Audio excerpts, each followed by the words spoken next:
Hmm. Hello everyone. Today we will discuss about the mechanism of urine formation, which is from Unit 4, that is excretion. It is also a 10th SSC topic. Let us study in detail about the mechanism of urine formation, which is important and very important topic, an essay topic. So how this urine formation is been done, what are the various stages, what are the various steps we have in urine formation. Let us discuss that.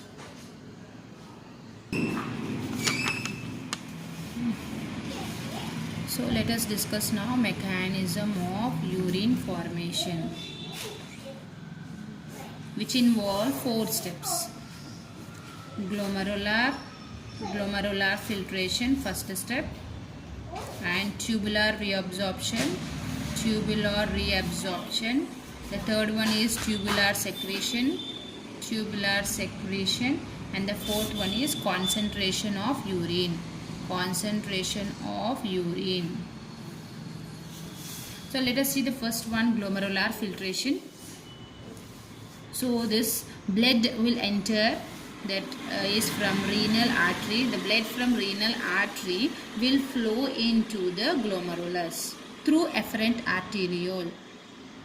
The blood from renal artery will flow into the glomerulus through afferent arteriole.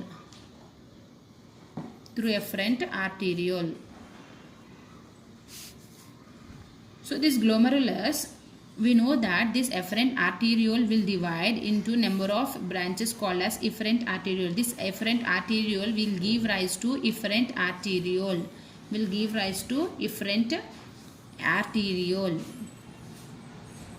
Due to the narrowness of the blood vessel of this efferent arteriole, a pressure is developed inside the glomerulus, because of which pressure filtration or ultrafiltration takes place inside the glomerulus. Pressure or ultrafiltration takes place in glomerulus because of the narrowness of efferent arteriole.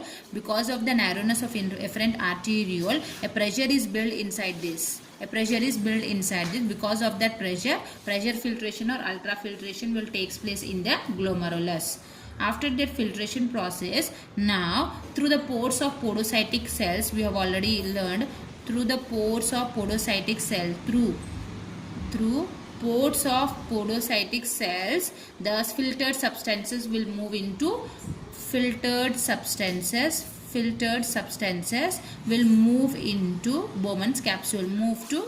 Bowman's capsule. Filtered substances will move into Bowman's capsule. So what are the filtered substances? Which substances will move? So let us write that. That is waste molecule, nutrient molecule, and water. These are the substances which are filtered by pressure filtration, and these filtered substances will move from glomerulus and pass into Bowman's capsule. This filtrate which we have obtained after this filtration process, this filtrate what we have received after this filtration process, we call it as glomerular filtrate. This glomerular filtrate is called as primary urine. It is called as primary urine, whose composition is equal to that of blood.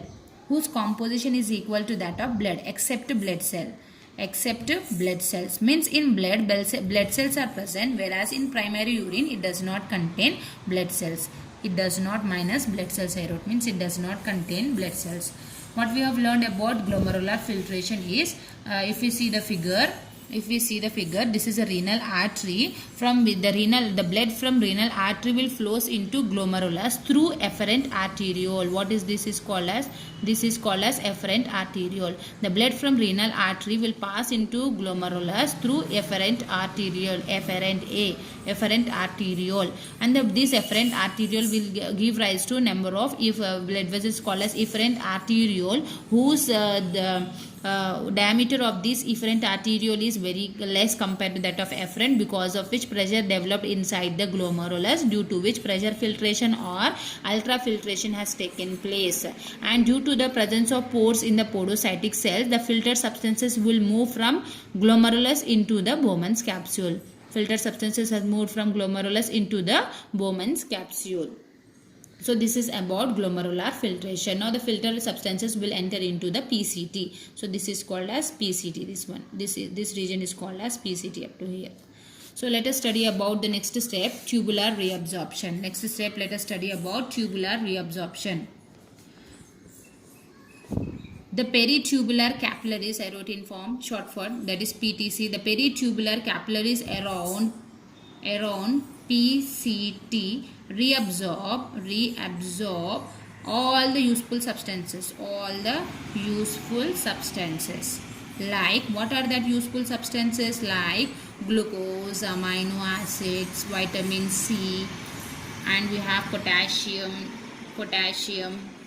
chloride, sodium, potassium, calcium, and chlorides, and 75% of water. This is very important. 75% of water it will reabsorb. So after this, the urine will pass through loop of Henle. Into DCT. The urine will pass from loop of Henle into DCT. So we see again what we have discussed about tubular reabsorption. The peritubular capillaries which are present around the PCT, that is proximal convoluted tubule, reabsorb all the useful substances. What are that useful substances? Glucose, amino acids, vitamin C, potassium, chloride, calcium, and 75% of the water. And after reabsorption, the rest urine will be passed through loop of Henle, U-shaped loop of Henle into DCT. I'll show you here. So this is proximal convoluted tubule. I said the filtered substances from glomerulus will pass into Bowman capsule, which pass into the PCT. So this the useful substances from PCT will pass into this peritubular capillaries. All these tubes or tube-like structure, you can see this peritubular capillaries.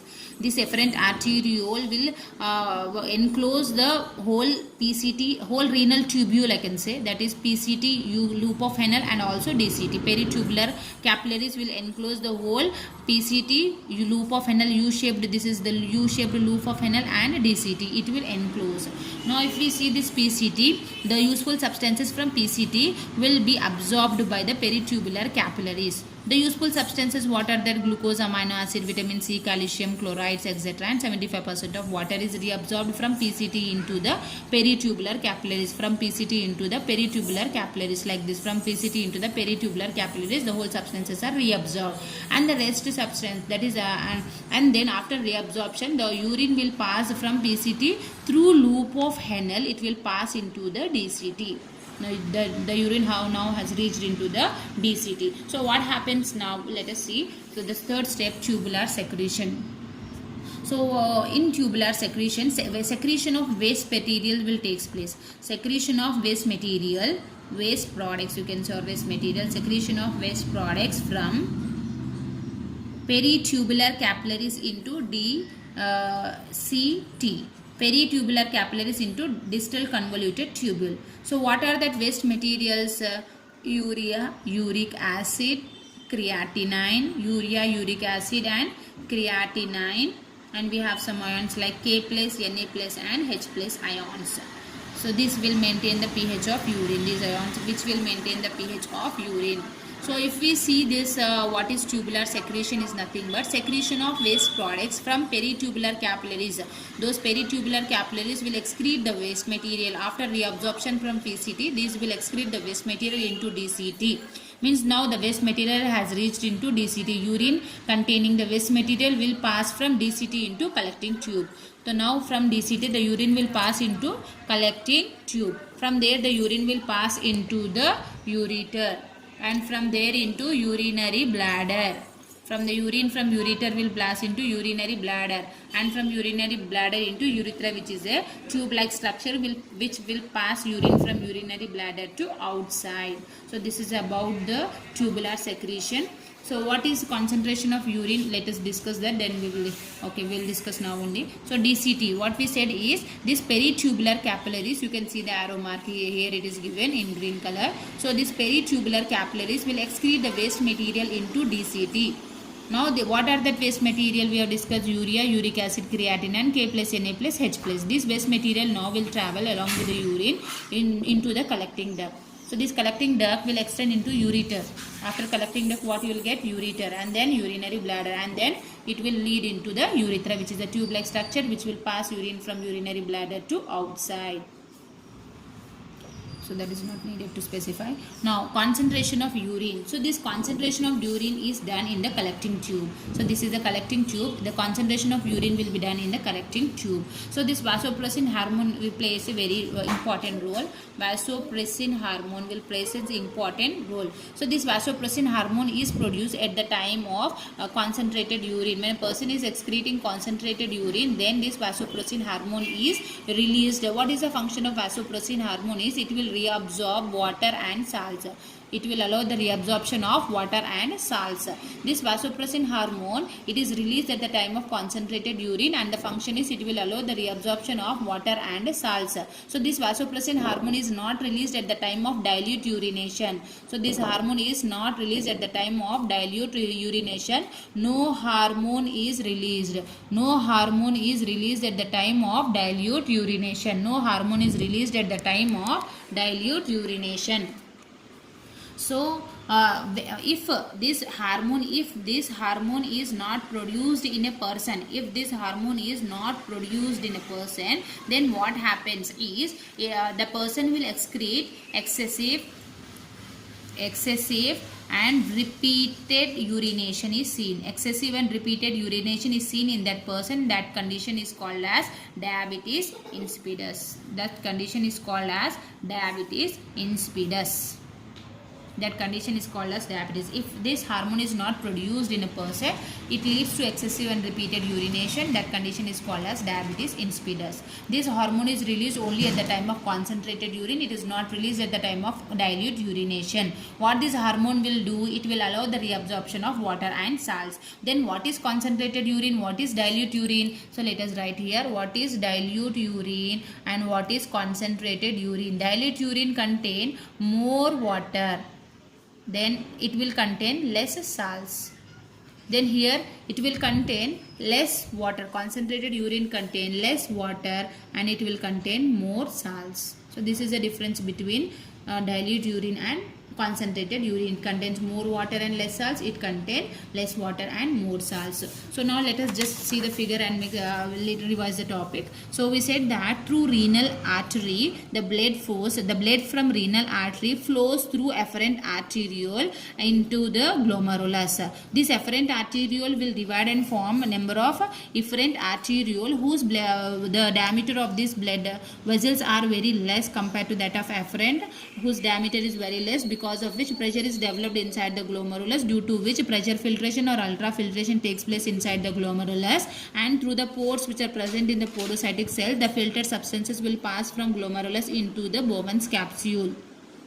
Then we have seen the second step, which is tubular reabsorption. So the substances after glomerular filtration will pass into the PCT. The useful substances from PCT will migrate into the peritubular capillaries. From here to they will move into the peritubular capillaries like glucose, amino acid, vitamin